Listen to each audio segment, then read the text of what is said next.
Hero Venkatesh గారు సినీ పరిశ్రమలోకి అడుగుపెట్టిన రెండో సంవత్సరం అప్పటికే ఆయన కలియుగ పాండవులు, బ్రహ్మరుద్రులు, భారతంలో అర్జునుడు, అజేయుడు లాంటి చిత్రాలు చేసి ఉన్నారు.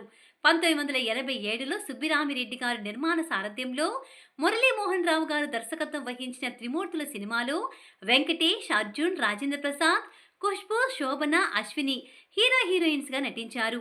అయితే ఈ సినిమాలో ఇంతకు ముందు ఎప్పుడూ ఒక పాటలో గానీ, ఒక సన్నివేశంలో గానీ స్టార్స్ మొత్తం కనపడటం అనేది చూడలేదు. అభిమానులు ఒక స్టార్ హీరో కనపడితేనే ఈలవేస్తారు. ఇద్దరు స్టార్స్ కనపడితే గోల చేస్తారు.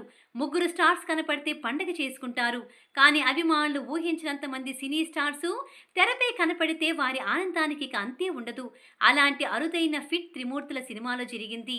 త్రిమూర్తుల సినిమాకు నిర్మాతగా సుబ్బిరామిరెడ్డి గారు వ్యవహరించారు. బాలీవుడ్లో వచ్చిన నసీబ్ అనే చిత్రంలో బాలీవుడ్ స్టార్స్ అందరూ తెరపై కనపడతారు. అలాంటి రేర్ ఫీట్ తెలుగులో కూడా చేయాలని సుబ్బిరామిరెడ్డి గారు ఆలోచించి ముందుగా ఎన్టీ రామారావు గారు, నాగేశ్వరరావు గారిని సంప్రదించారు. ఏవో కారణాల వలన తాము సినిమాలో నటించలేమని చెప్పారు. కానీ వారి వారసులైన బాలకృష్ణ, నాగార్జునలను పంపించడం జరిగింది. త్రిమూర్తుల సినిమాలో ఒకే మాట ఒకే పాట అనే పాటను హీరో వెంకటేష్ పాడుతూ ఉంటారు. ఆ సందర్భంలో ఆంధ్ర అందగాడు శోభన్ బాబు గారు, సూపర్ స్టార్ కృష్ణ గారు, రెబల్ స్టార్ కృష్ణంరాజు గారు, మెగాస్టార్ చిరంజీవి గారు, యువరత్న బాలకృష్ణ గారు, యువ సామ్రాట్ నాగార్జున గారు, మురళీమోహన్ గారు, చంద్రమోహన్ గారు, వీరికి సరిజోడిగా విజయ నిర్మల గారు, శారద గారు, విజయశాంతి, జయమాలిని గారు, రాధ, రాధికలతో పాటుగా పరుచూరి బ్రదర్స్ మిగతా దర్శక నిర్మాతలు కనపడతారు.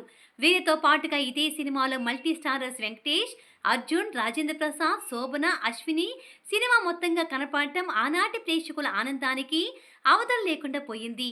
ఈ సినిమా తర్వాత మళ్ళీ ఏ సినిమాలో టాప్ స్టార్స్ కనపడటం అనేది జరగలేదు.